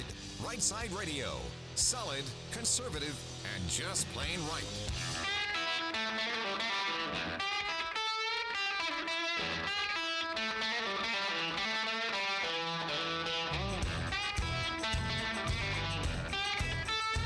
Alabama and Tennessee's syndicated news talk leader, Rightside Radio. Phil Williams here live in the Rightside studios. Man, we got the local, the state, the national, sometimes the international, and oh yeah, like the dude just said, solid, conservative, and just plain right. Well, welcome to hour number 3 on a Meatloaf Monday, and we are glad you're with us.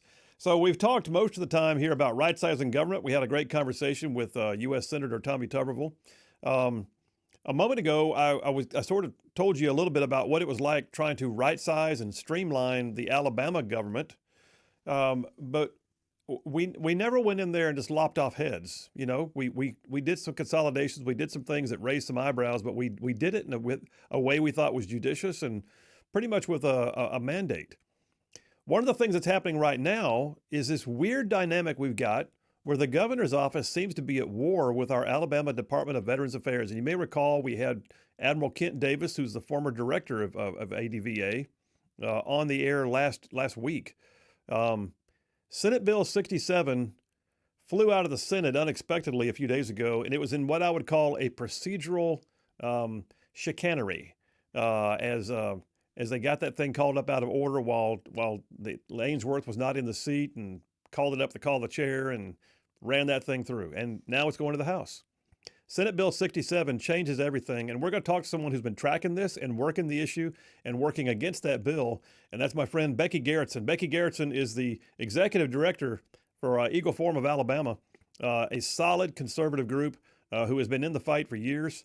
Becky Garretson herself's been in the fight, and she's in the fight right now. Hey, Beck, how you doing? Hey, I'm good. Thank you so much for having me on. There's so much exciting news surrounding this bill right now. It's just morphing into something that's just unbelievable. Well, let me ask you this, Becky. I've been in these situations many times in the Senate, but my view looking from the outside in was that thing got out of the Senate with sort of a wink and a nod as it was called up out of order at a key moment. What are your thoughts on that? Yes, it was called up out of order. A lot of the vets who were there earlier that day, they had said this bill is going to be, set aside. We're pretty much done with it for the day. And a lot of the veterans left. And then lo and behold, a little while later, they bring up not that bill, but a brand new substitute, 21-page bill. Wow. And the senators, several of them went up to the podium and said, hey, we just got this. Can we please wait until the next legislative day to vote on this? It's 21 pages. This concerns our veterans. I want to know more about this. And the sponsor would not take any motions and would not delay the vote. And literally 7 minutes from the time they were handed a 21-page bill, they had to vote. And unfortunately, it passed. It is now headed to the House. And what this bill does is it... Well, hang on. Let me back up real quick before you do that. I want to know what the new bill does, but for the benefit of our audience, I'll just say that was State Senator Andrew Jones. He is the one who actually replaced me in Senate District 10 when I chose not to run again. He's the one who filled the seat, and he's raised a lot of eyebrows with this bill because the veterans of the state don't want it, and yet he's persistently said, oh, no, this is about elevating veterans to a new status. If that was the case, we'd all be happy. Right. No, it doesn't. It actually strips them of all their rulemaking authority, which they've had for 80 years. Since their inception in their creation, I guess I should say, since 1945. And their rulemaking authority had the force and effect of law.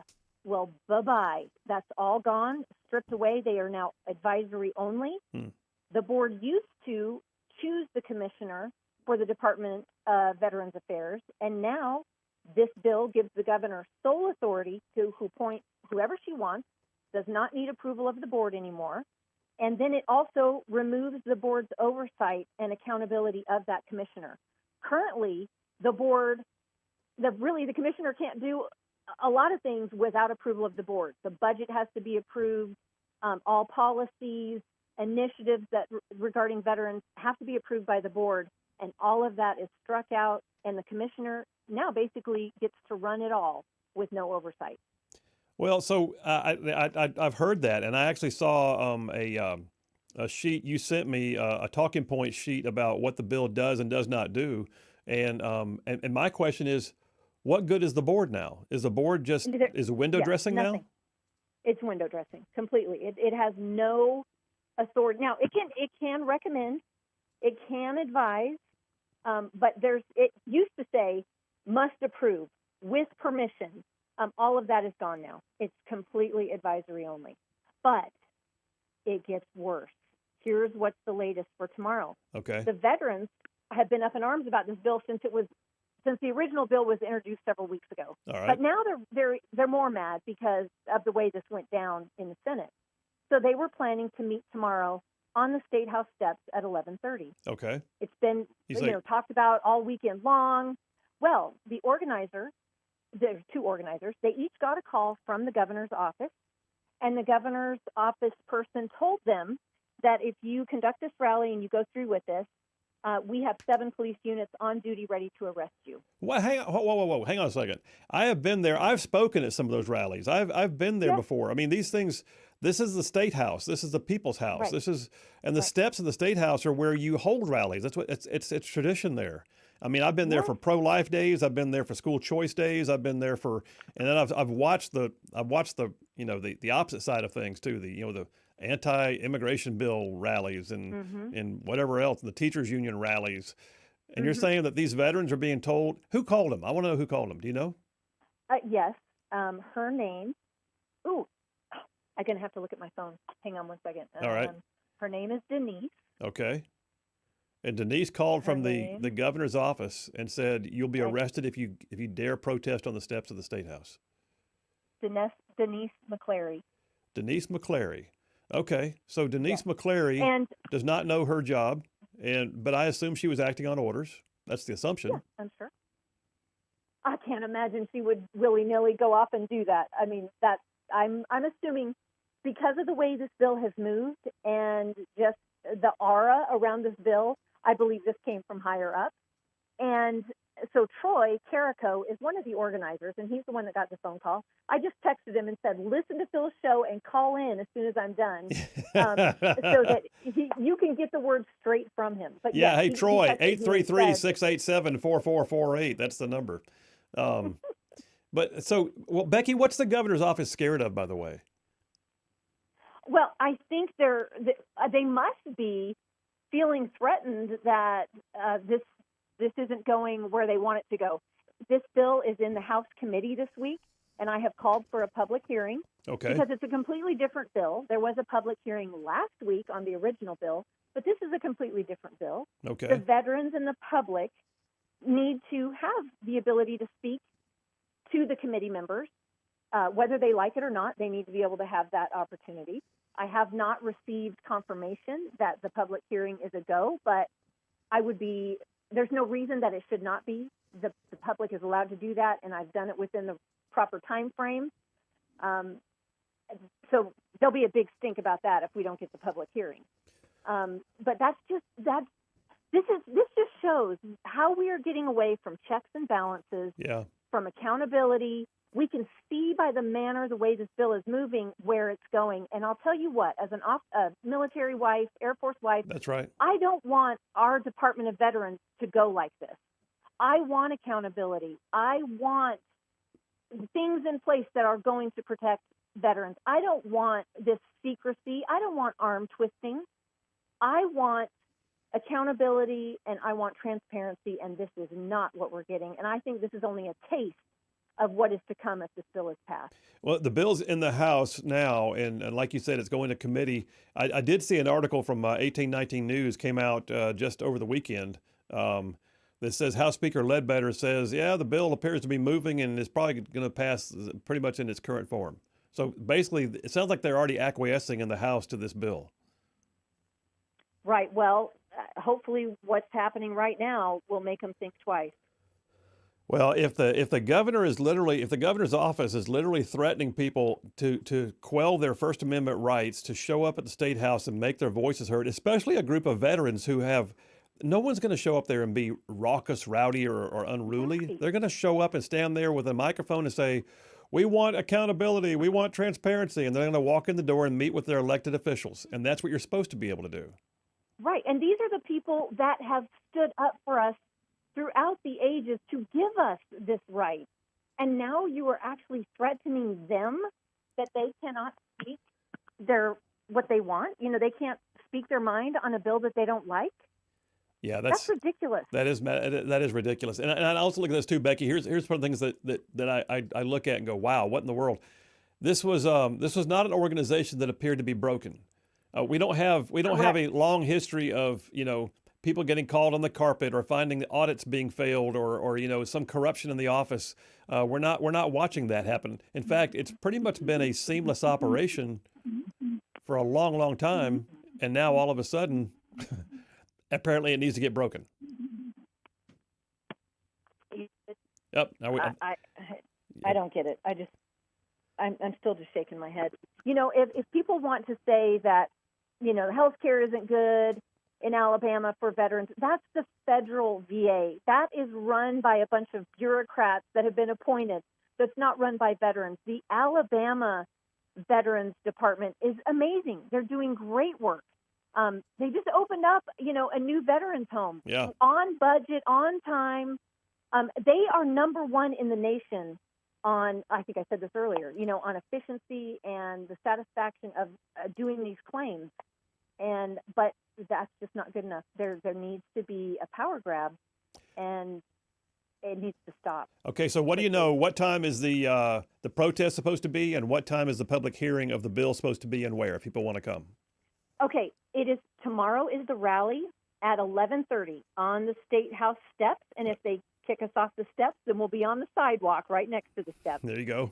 And then the hearing will be at 10:30 on Wednesday in the State House in, I believe it's room 429. Okay, yeah. Let me just one of the House meeting rooms. Room 429. And it's, again, at SB 67. If you want to go to alabamaeagle.org, on our homepage, just scroll down a little bit and you'll see week 3. Yeah. Or the blog post before that talks about the military bills. But anyway, you can kind of get spun up on where we are on this bill. Okay. And there's rally information in that week 3 update as well. Well, Becky, tell is it Troy you said, I think, that was one of the ones that got the phone call? Yes, give me the number again. Yeah, Troy, if you're listening, the number is 833-687-4448. That's 833-68-RIGHT. I'm going to text him right now. Tell him to call. If you go to a break, then he'll be there shortly. Well, we're going to a break. When you come back. All right, Okay. Becky Garrettson, Eagle Forum. Much, appreciate you as always. All right, wow, care. that's amazing. I want to hear him say it. I want to hear the guy say it. That's news breaking right now. If the governor's office is literally threatening veterans groups, that's some next level messed up, and needs to get called out. Phil Williams, Rightside Radio. Y'all stay tuned. We'll be right back.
And we are back. Phil Williams, Rightside Radio. Solid, conservative, and just plain right. Making common sense like a superpower.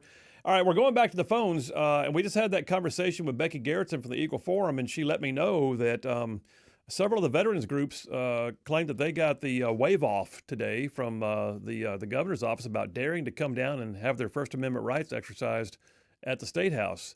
One of those guys is calling in right now, Troy Carrico from Montgomery. Troy, how you doing?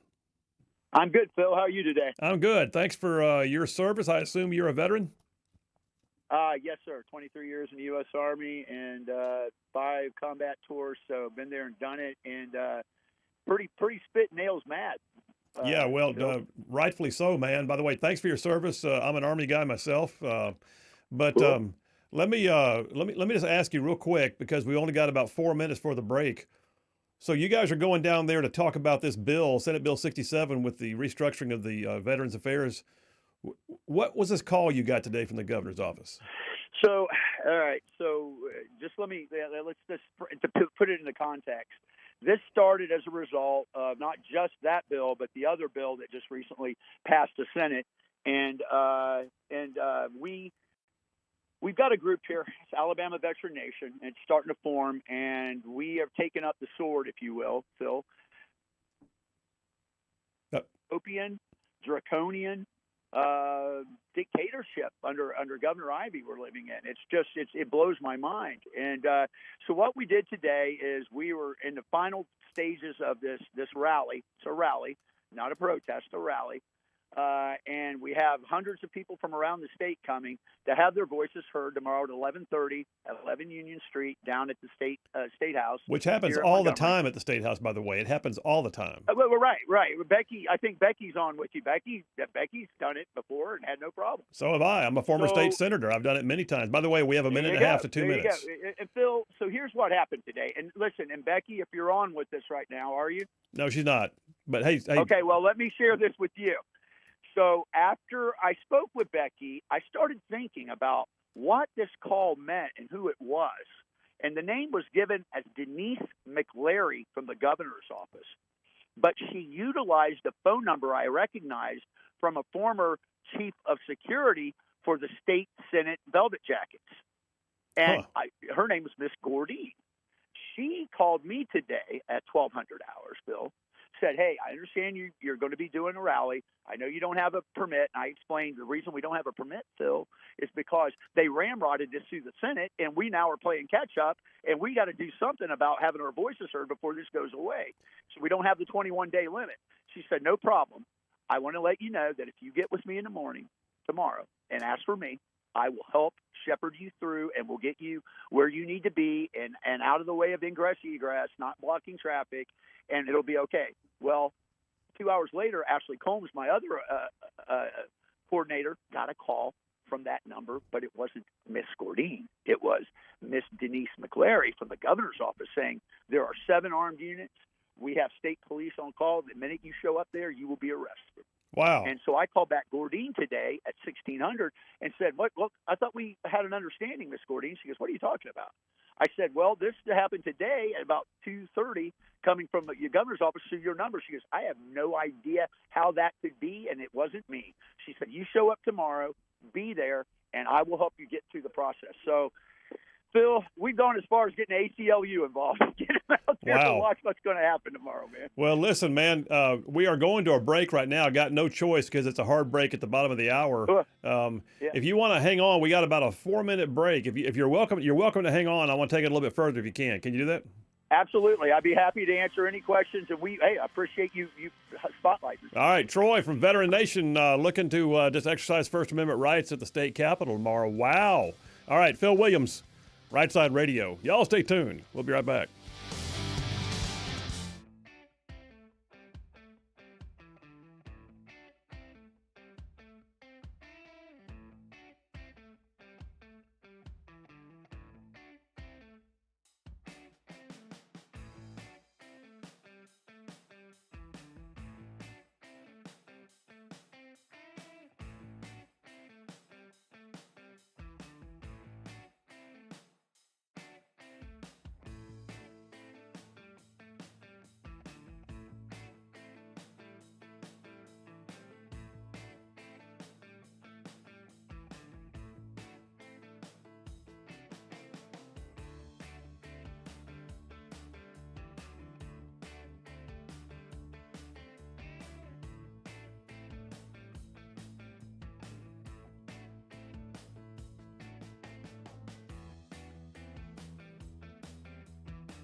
solid conservative, just plain right.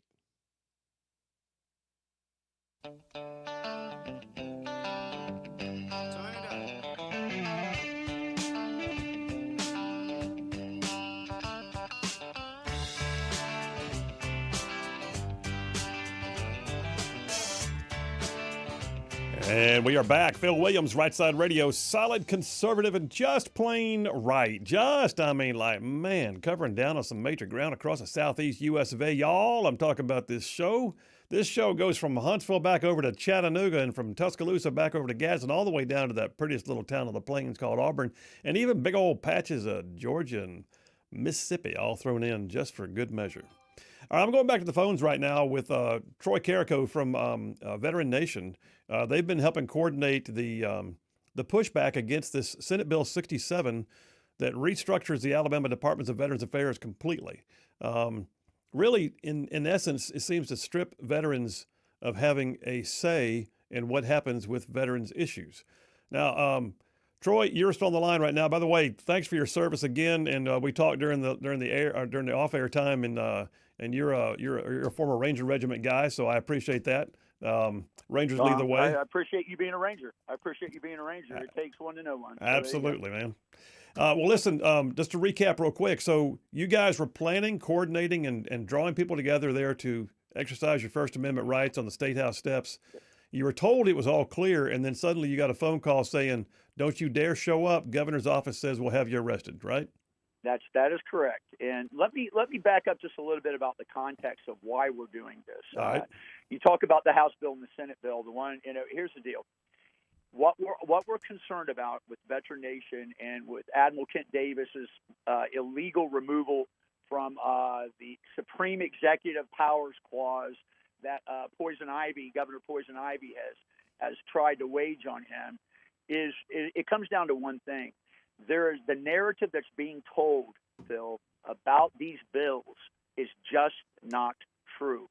Even the VSOs have become infiltrated. Some of the VFW and some of the American Legion, not so much the DAV or the Marine Corps League, but I noticed some of the bigwigs are saying, hey, this is good. We got a good deal out of it. No, you didn't. You got stripped of all your powers. You're now just an advisory. You will become just an advisory council to the governor, and everyone will be political appointees, including the commissioner. How do you think that's going to work, Phil?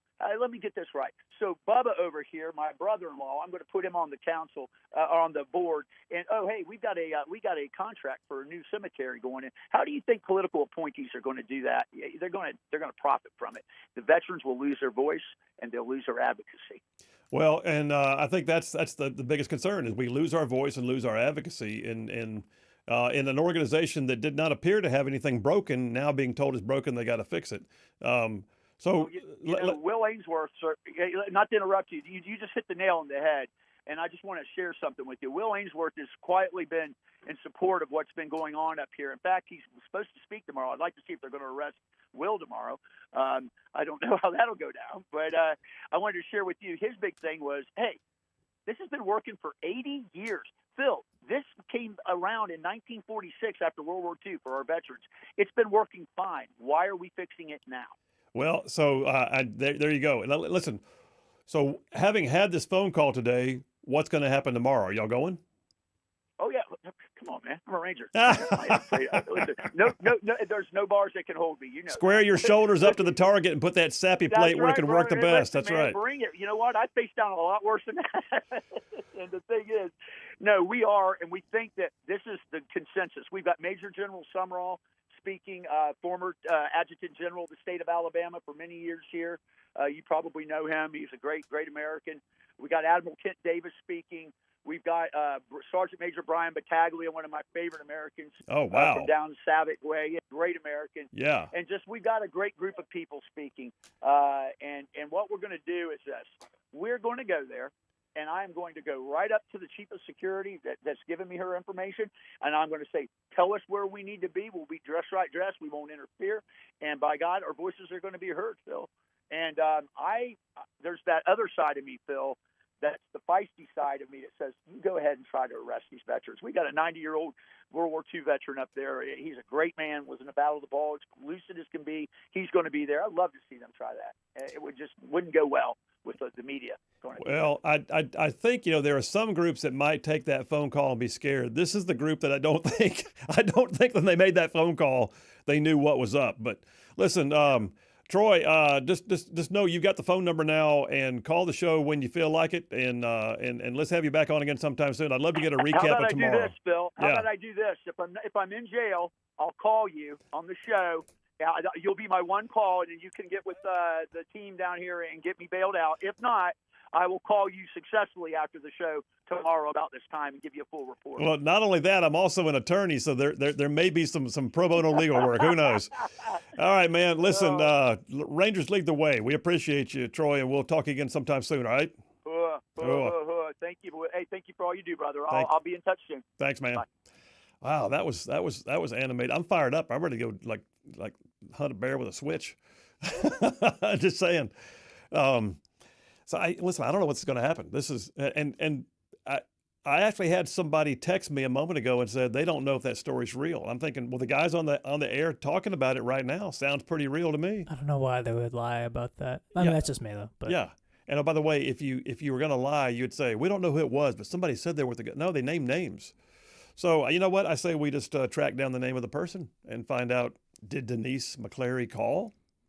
But right now, I'll be honest with you, I lean towards the idea that the governor's office wants this thing done, and somebody, whether of their own volition or not, picked up a phone and said, I'm going to tell you, you better not come. Well, it would make sense considering how Ivy, removed Kent Davis. So it wouldn't seem, it would seem kind of par for how this whole thing's been going. And by the way, how this whole thing's been going has been weird. Mm-hmm. I have seen strange things in state government. I have seen things behind the scenes. You look at it and go, wow, let's fix that, please. I've also seen backstabbing, and I say, but this has been a very public airing of the grievances, if you will. This has been unprofessional. It smacks of a lack of leadership. It also looks like there are junior people making rash decisions without senior people providing necessary oversight. And then they all get stuck in the mess, and now they're trying to fix it. That's what it feels like. It feels like somebody got out of hand, and oh God, mom and dad are going to find out we got to lie.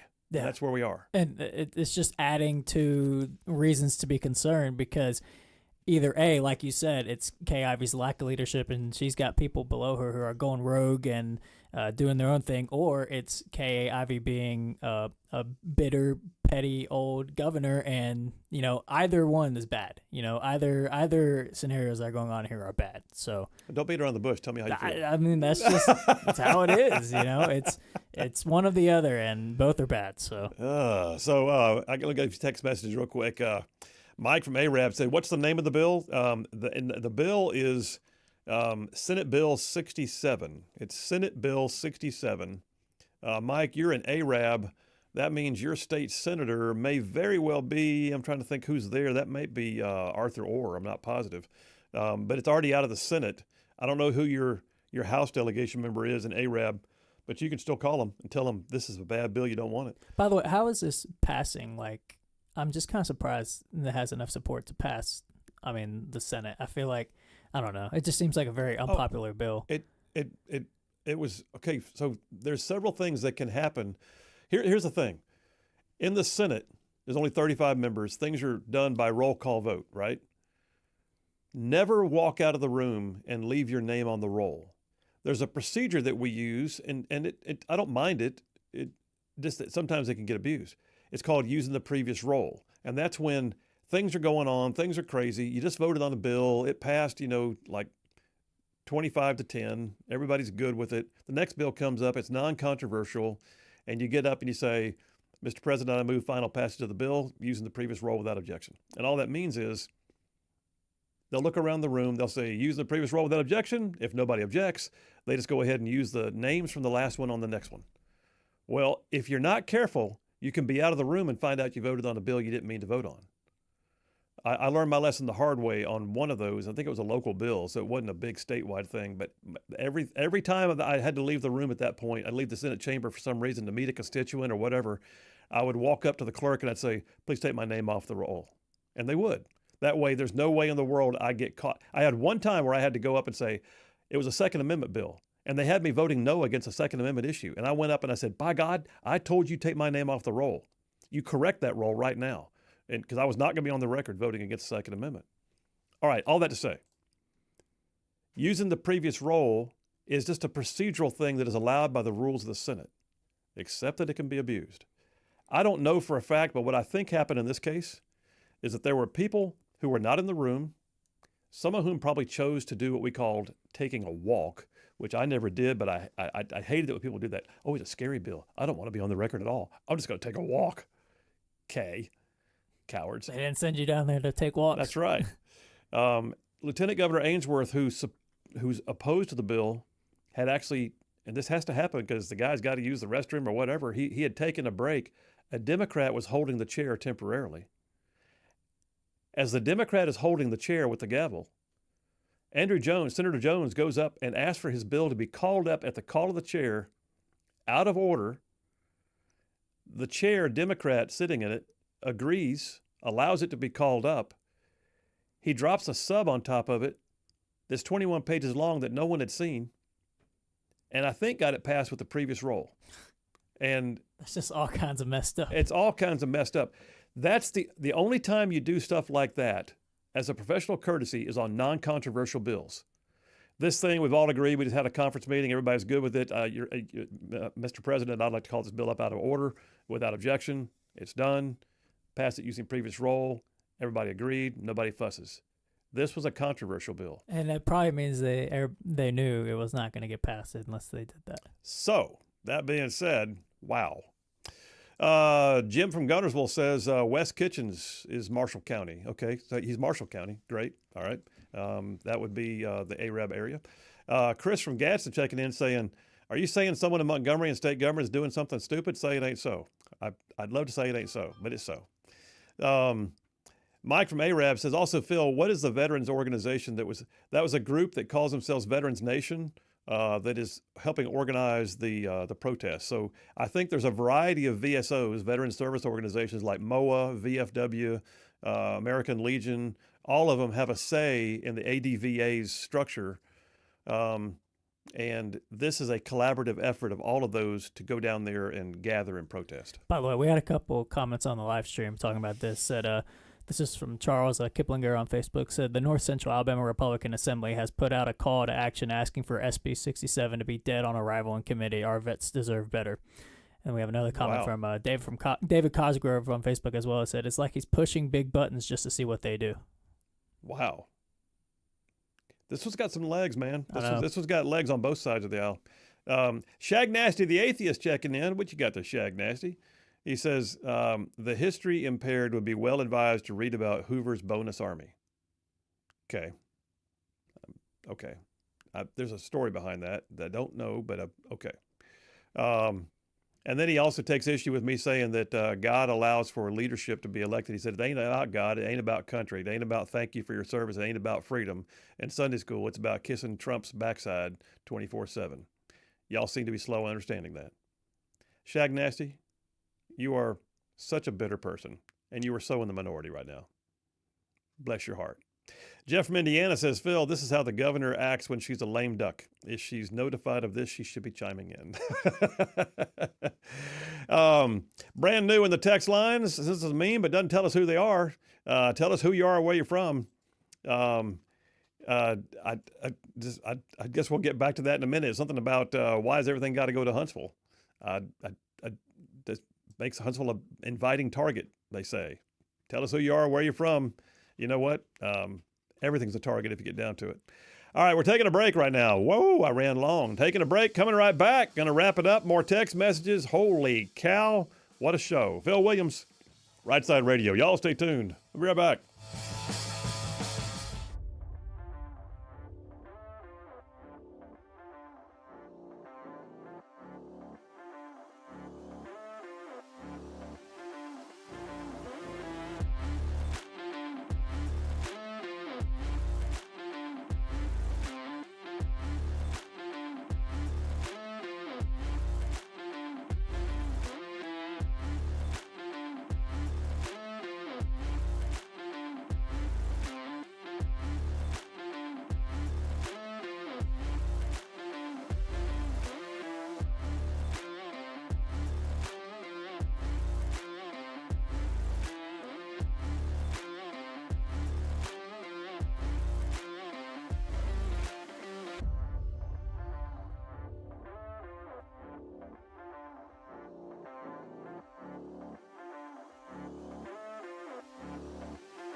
And we are back. Phil Williams, Rightside Radio. Solid, conservative, and just plain right. Just making common sense like a superpower.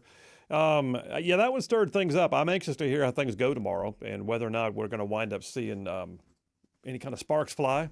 I suspect what's going to happen is whoever called claiming they're from the governor's office is going to quietly pretend that never happened. And the protesters will show up. And they'll be told they don't have a permit, and then they'll be told, but we're going to work with you on this because we don't want to create a scene, and then they will figure out what to do from there, and they'll probably still have a gathering. So, but we'll see. I really don't think the governor's going to require anybody to get arrested tomorrow. Whew. Like I said, that's going to wind up creating more trouble than it's worth for them. Joanna from Hartzell says, Shag Nasty needs Jesus. Yes, I agree. And Shag Nasty, you hear that, just know this. He loves you in spite of yourself. Ain't nothing you can do to stop that. John from Huntsville says, Phil and Tommy Tuberville get an A double plus for their equally amazing performances, which means today's winner is obviously JP with an A triple plus for his awesome bumper music and for being correct about who was going to win the Alabama game this weekend. What?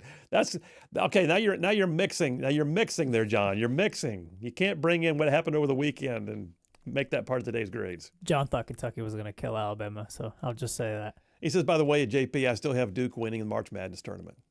Well, there you go. Didn't convince him enough, I guess, over the weekend. Jeff from Indiana checking in says, Phil, Alabama's kind of like my county in Indiana. It used to be Republicans couldn't be elected if they were Jesus, and there were two parties of Democrats. So basically you had to pick out which Democrat you liked in the primary as the only vote you had. Sounds like you need to primary a few Republicans down there. Yeah, well, I agree. Gary from Leicester, Alabama is just done with Kay Ivey. Well, we're not done yet. She's got 2 more years. And she can serve it if she so chooses. By the way, I just got to give Troy props. That's the first time I've ever heard anybody say poison ivy in regards to her. I got to give him props for the cleverness on that. Okay. By the way, we just got that's pretty funny. David from Bucky sends in a meme. It says Doge opened the vault at Fort Knox. And all they found was racks and racks of eggs. That's not funny. What's going to happen with that, by the way? Apparently, Trump said he was going down himself to see the gold. So. I look forward to it. I think it's going to be like, just kind of like a reality show. Fritzy from Huntsville says, Colonel, I missed the whole show today. Where can I listen to catch up? Wow, Fritzy. That's a real text, by the way. Thank you. What a great segue. Yeah, you can always catch it. Tell them where you want to see it, JP. Where are you going to publish it? Well, if you have Apple Music or Spotify or anywhere you get podcasts, you can just look up Rightside Media as the name, and we got the whole show on there, the full show playlist, but then we also got segments split up to catch. But also, if you go to our YouTube channel at Rightside Media, we got the whole live stream posted on there, so you can catch it on either one. Or you can go to our website. It's got a link to the YouTube channel of the live stream on each date. So. Absolutely. We're in a variety of places. Fritzy, thanks so much for asking that. Yeah, and by the way, anytime y'all do that, all of y'all, it means the world. We're a growing company. We are growing by leaps and bounds right now. Exciting things are happening at Rightside Media. We have podcasts, we have written work, we have the radio show daily. But all that to say, everything we do is also governed by the different platforms we're on. We have to hit certain markers. So if you're on one of our platforms, whether it be X or Rumble or Twitch or YouTube or, Facebook or whatever, a follow, a like, and a subscribe, which costs you nothing, actually means everything to us. And so we would appreciate if y'all would do that very much. All right, that's it, man. The music's playing, the preacher stops preaching. Here we go. Listen, I'm going to tell you right now, there are more of us than there are of them. God is still very much on his throne. Y'all stay in the fight. We'll see you tomorrow.